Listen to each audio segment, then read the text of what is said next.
guys, welcome back to my YouTube channel. Kembali lagi ke YouTube channel aku bersama Excel di sini. Apa kabar teman-teman? Semoga teman-teman semua dalam keadaan yang sehat ya. Hari ini aku mau membahas tentang penyakit MAH. Pasti sebagian besar dari teman-teman pernah mengalami penyakit MAH ya, yaitu asam lambung kita naik. Termasuk aku menjadi langganan juga kena penyakit MAH guys. Nah, di sini aku mau membahas bahwa penyakit MAH adalah di mana asam lambung kita itu meningkat. Penyebabnya itu ada berbagai macam faktor. Faktor pertama adalah sering telat makan, di mana kita makan pada saat benar-benar sudah lapar banget dan dalam jumlah atau porsi yang banyak. Itu dapat meningkatkan asam lambung. Kedua, pola makan. Pola makan kita ini seperti sering makan makanan yang berlemak, makanan yang pedas-pedas, makanan yang asam-asam, dan sering minum minuman yang bersoda seperti Sprite, Fanta, dan teman-temannya itu. Kemudian kita juga sering mengonsumsi kopi, di mana kopi ini sifatnya asam dan memiliki kafein yang tinggi, dan makanan-makanan itu yang bisa memicu asam lambung kita naik. Selain karena makanan, bisa juga dipengaruhi oleh stres atau cemas sehingga kadar asam lambung kita naik, di mana ketika kita stres, hormon yang ada di otak kita ini bisa memicu peningkatan asam lambung, di mana akan mengurangi hormon prostaglandin yang ada di lambung, di mana hormon prostaglandin yang ada di lambung ini berfungsi untuk melapisi mukosa lambung sehingga dia dapat menetralisir asam lambung. Ketika kita mengalami stres, maka hormon prostaglandin ini akan berkurang sehingga produksi asam lambung kita akan berlebih sehingga kita mengalami penyakit MAH. Nah, gejala apa saja sih yang bisa timbul ketika kita mengalami penyakit MAH? Pasti juga teman-teman udah pada tahu, tapi mari kita bahas bersama. Yang pertama, nyeri ulu hati. Ini paling sering kita alami dan gejala yang paling menonjol. Yang kedua, perut terasa penuh dan cepat kenyang. Yang ketiga, sering bersendawa. Yang keempat, mual. Dan yang kelima, bisa sampai muntah guys. Nah, di sini juga ada gejala di mana terjadi asam lambung ini naik sampai ke kerongkongan, di mana antara mulut dan lambung itu dihubungkan dengan kerongkongan. Ketika asam lambung kita naik sampai kerongkongan, itu dikatakan adanya reflux asam lambung. Karena asam lambung kita sudah meningkat banget, dan ketika asam lambung naik sampai kerongkongan, itu rasanya terasa panas, ludah terasa sangat asam, dan dada itu benar-benar rasanya tidak enak dan seperti rasa terbakar.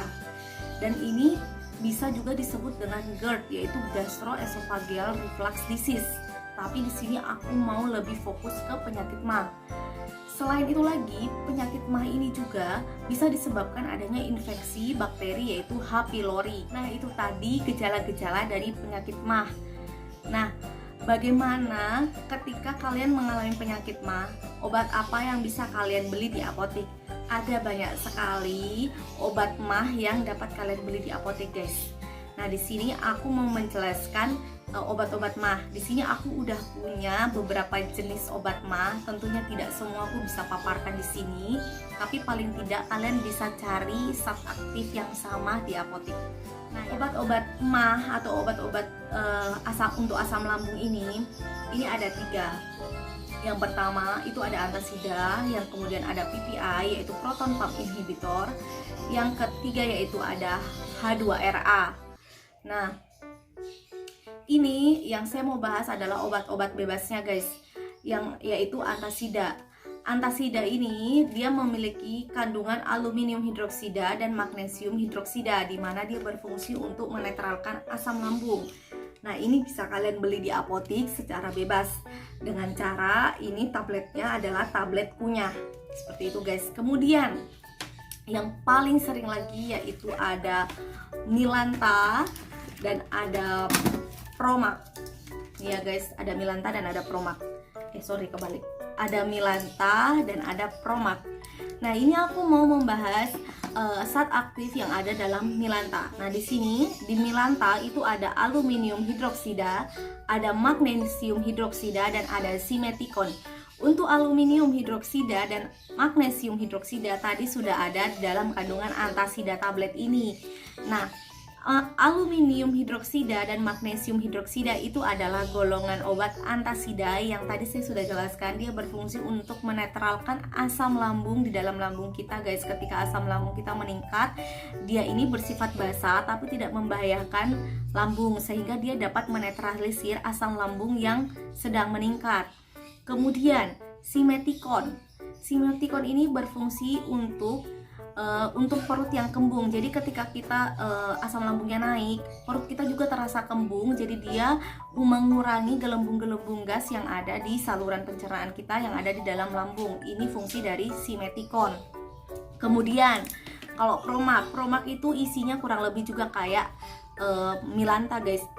Di promak itu ada hidrotalsid, magnesium hidroksid, dan simetikon. Hidrotalsid ini juga merupakan antasida, sama dengan halnya magnesium hidroksida. Dia berfungsi untuk menetralkan asam lambung. Begitu juga tadi dengan simetikon. Tadi saya sudah jelaskan bahwa simetikon ini berfungsi untuk mengurangi gelembung-gelembung gas yang ada di lambung kita. Jadi dia mengurangi rasa kembung yang ada di lambung gitu, guys. Kemudian selain itu, selain milanta, promak, dan antasida, ada juga yang namanya polisilen. Ini sebenarnya mereknya berbeda-beda, tapi sebenarnya isinya itu hampir sama semua, guys. Nih, saya liatin ya, polisilen. Isinya simetikon, aluminium hidroksid, dan magnesium hidroksid. Isinya sama persis seperti milanta, tapi dia berbeda pabrik, jadi beda merek. Ini mereknya polisilen dan ini mereknya milanta, guys. Fungsinya sama seperti yang aku jelaskan tadi, simetikon untuk mengurangi gelembung, aluminium hidroksid dan magnesium hidroksid untuk menetralkan asam lambung. Nah, di sini ada lagi yaitu plantasid forte, di mana ketika mengonsumsi milanta atau polisilen atau antasid atau promak itu kok tidak ngefek karena mahnya sudah terlalu parah. Kalian bisa banget mengonsumsi plantasid forte. Plantasid forte ini produk dari Kalbe. Di sini dia dikatakan forte karena dia memiliki dosis 2 kali dari dosisnya milanta, 2 kali dari dosisnya polisilen. Jadi dari aluminium hidroksidnya aja 400 mg, di mana milanta dan polisilen itu mentok di 200 mg. Kemudian simetikonnya juga dosisnya tinggi yaitu 100 mg. Nah, untuk fungsi-fungsinya tadi saya sudah jelasin. Untuk aluminium dan magnesium itu berfungsi untuk menetralkan asam lambung, dan simetikon itu berfungsi untuk mengeluarkan gas dari lambung.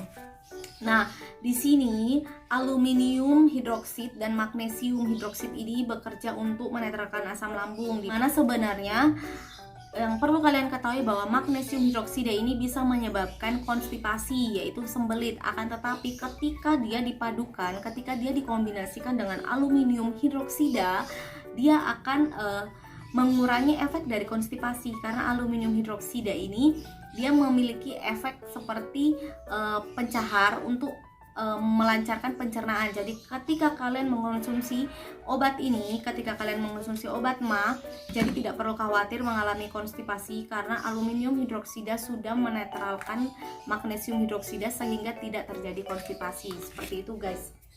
Nah, untuk penyakit-penyakit MA yang sudah sangat-sangat berat, itu kalian bisa konsumsi juga obat-obat berdasarkan resep dari dokter, seperti golongan PPI, yaitu proton pump inhibitor, contohnya omeprazol, lansoprazol, esomeprazol.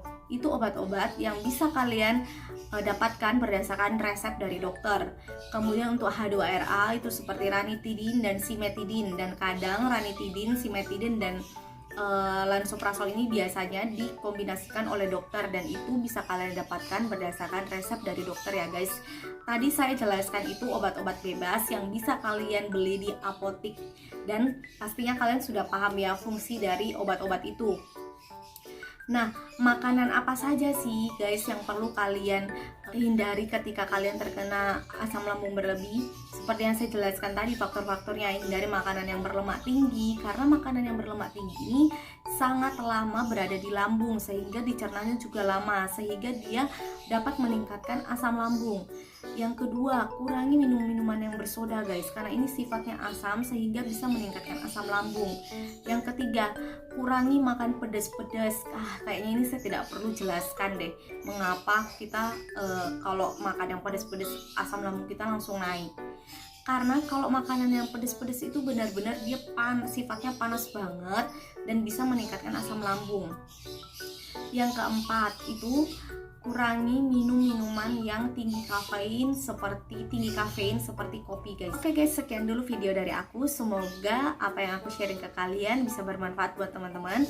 Bagi teman-teman yang mau menambahkan informasi tentang penyakit MA, boleh banget tambahin di kolom komentar. Kita saling belajar bersama. Bantu aku untuk ngembangin channel ini dengan cara like, comment, share, dan subscribe. See you pada next video. Bye bye.